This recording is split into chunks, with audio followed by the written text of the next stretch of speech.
This book wasn't written for me.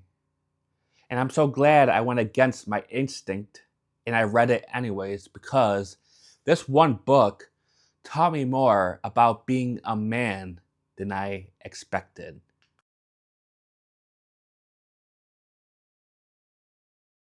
This is the Literary Tailor, where we have great books that inspire better conversations.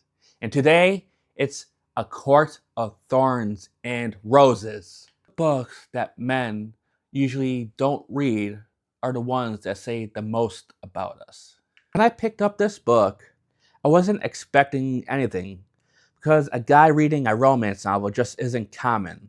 A guy reading a book where the whole promise of a romance novel is to explore relationships, internal struggles. These are just things that guys don't just read or explore even through movies. He's supposed to like horror, comedy, action, drama, all those things, but a romance novel for a guy just isn't common. So I kind of wanted to go against that stereotype. I wanted to see if a romance novel can actually have an impact on me, whether it be through my own relationships or in a internal thing. So I decided to go against my instinct and decided to pick this up. And I started, like I always do, started on page one. And by the end, I closed that book. And I was glad I finished through it. Even though it started out slow, there was moments where I saw myself more clearly as a man, and hopefully shine a light when I decided to become a partner to someone. So when I decided to pick up this book, even though it has men, but it comes from a female protagonist point of view, so seeing a different lens out of a different gender was definitely something that uh, didn't think would be expected, but it also showed me something really real of seeing how a man might be presented a lot more positively and more negatively through a woman's eyes. So that is one of the reasons why I picked up this book, and I'm so glad I did. This book doesn't teach us men anything at the start. It shows us how a young woman disappears. It gives her safety. He gives her everything that she could want, but this comes at a cost, and these things become invisible chains to her. The first man that I'm going to talk about is the main character, or at least one of them in this book, and that is Tamlin. Tamlin has it all: the looks, the money, the power, but even he is missing something. I'm not going to spoil everything, but Tamlin has the ability to transform into a beast. This story definitely echoes Beauty and the Beast a lot, but anyways, what Tamlin is missing is this confidence in Fair. As mentioned, he gives her everything that she could want, the safety, just gives her a new life that she can almost be happy with, but he doesn't allow her to grow as a woman. He doesn't allow her to have her own identity. And his obsession with her safety becomes a turning point that becomes almost toxic in a way. It actually does become toxic because he provides her this anchor in the end that she can't get out of. He doesn't allow her to become the woman that she wants to be. Through this obsession that Tamlin has over Fair becomes very one-sided. Any question that Fair asks that gets almost ignored. It gets thrown under the rug. She's blinded by this new world. When Tamlin should be giving her the answers, he just makes up a lie or he doesn't provide a truthful answer. So she's in this new world completely blind in the end. And this shows a toxic trait because this creates a loyalty, a trust issue. Because if Tamlin really trusted Fair, he would provide her all the answers that she wanted, provide her with all the information that she can use in this new world, these new creatures, these new beings, these new people that she can interact with. He just ignores this completely, and he becomes a shield to her, but doesn't allow her to be able to provide for herself, to protect herself, even though when she can. At the start, she's able to hunt very well. She actually provided food for her own family, provided the money as well.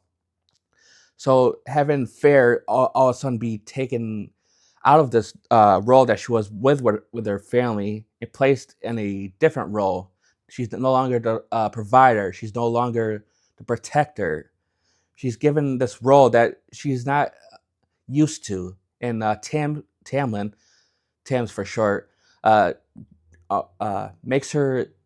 gives her this role, even though she could very well look after herself. But Tamlin's obsession of her safety, just clouds his judgment and clouds his ability to trust her in the end. Question is, does he know what he's doing? Obviously, uh, readers aren't really shown his past relationships. Is this a relationship that he doesn't understand?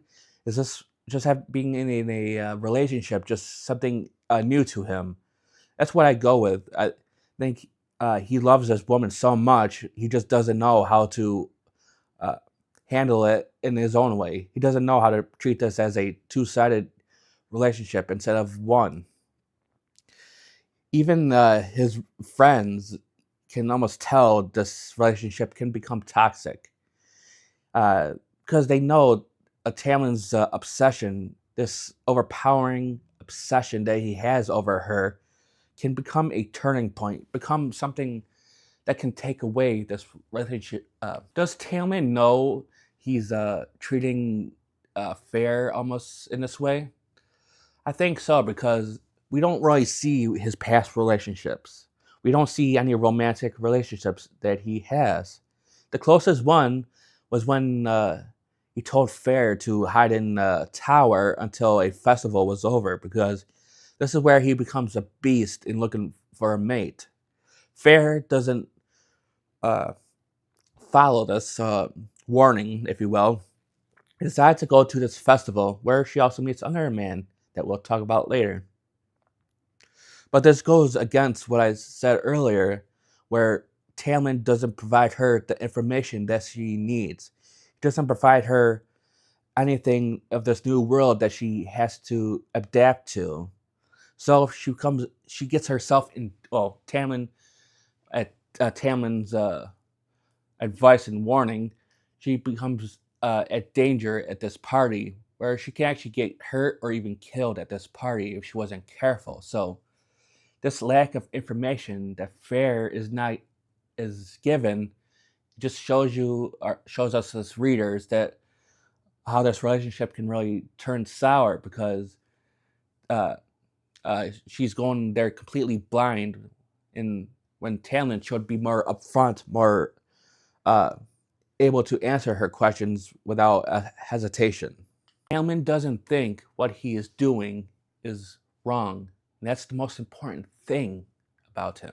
I know a lot of us men can see ourselves in Tamlin in some ways, maybe a lot more than others, but what Tamlin does is provide a protecting, a provider role that us men often find ourselves in, rather be the head of the household or the head of the relationship.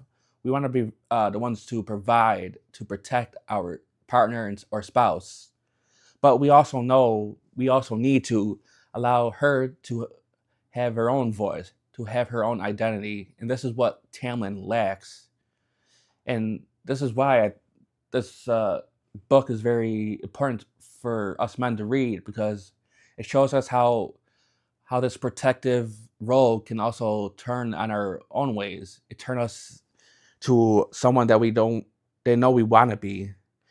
It shows us how even though we want to be protective in providing in this role, and we even love our partners, we also need to allow her some room to grow and to become the woman that she wants to be. Then Rysander arrives, and his arrival turns the book completely 180, because it shows us men, it shows us readers of how true strength is supposed to look and feel like. He's not kind, he's not nice, He's not safe. He will even tattoo something on your arm to make you his. But he's also the one to make you grow the most. When I first read about Rysand, I looked at the page and said, what a dick. This guy isn't trustworthy. He's not afraid to show his power. He's not afraid to backstab anyone in order to succeed. He has this little finger of Game of Thrones vibes to him, where everyone's playing checkers while he's playing chess. He's not afraid to backstab anyone, even the woman that he was supposed to work for. But what he does is different from Tamlin. Is while Tamlin is protecting and providing for Fair, Rysand is preparing her for this new world. While she's has his 3 trials, which she has to succeed in order to free Tamlin and all the others, but Tamlin's unable to help her. He's unable to do this role that he forced himself to become. He's supposed to watch as this woman that he loves fights for her life and as well as his and others. Rysand knows this. He also knows he could probably help her succeed in these trials, and sort of did a little bit, if you can say that, but he allows her, he trusts her to actually succeed. He knows that she's very intelligent. She knows what she's doing. And this is what different is from Rysand and Tamlin, is Rysand is confident in her, while Tamlin just isn't. Even though Rysand has this thought to have this controlling nature, he even tattoos Fair's arm after healing it, but he also makes sure to have some things for him to come as well. Like she has to visit him to his castle like twice a month or something along those lines. So, but this controlling nature is just a mask in the end. What Rysand has is something even deeper that Fair knows is, lies deep. This man that's feared by everyone, who has great power, just isn't the real him. And as the book goes on, we start to see that Rysand is not this being character, but someone more hurt and more vulnerable in the end. And this is where Fair starts to question, or not at first, but starts to question which of the 2 men are truly the best one for her. What us male readers can take away from reading about Rysand versus Tamlin is the most attractive quality isn't power, it's the belief in someone's capability. Rysand shows is that women aren't asking to be perfect. They just want to be seen as someone that can handle things that Rysand knows that Fair can do. What us male readers can take away about reading about Rysand versus Tamlin is this ability, this attractive ability, isn't having this power, but to have this confidence in someone else. In Rysand's confidence in Fair is what stands out to him about, from other characters, male characters like Tamlin. This confidence, this trust that he has in Fair is truly what something that can be taken away to insert in our own lives. Maybe we have to start trusting in our own partners, trusting our own partners in their own abilities, their own ways to adapt in this world that we live in nowadays. And we just have to accept this and just have confidence that they will succeed no matter what. Just a quick note, this isn't about which 2 characters, these male characters, you should choose from. They just show the different functions of a healthy and toxic relationship. The man that women want aren't the ones to protect them from the world. It's the ones that believe they can handle it. If you actually want to know more or deep dive into this story, I have a podcast dropped every Tuesday morning. I talk about more specific topics in this story as well as others. The podcast is the Literary Tailor podcast, and you can find it on here or Spotify. Check it out. If this is the conversation that you are looking for, stick around. How many Talmans or Rysand are walking around in your life? Convinced that they're the hero, but what they're doing is the opposite. Comment below. This is the Literary Tailor, where we have great books that inspire better conversations. Until the next one, guys, happy reading.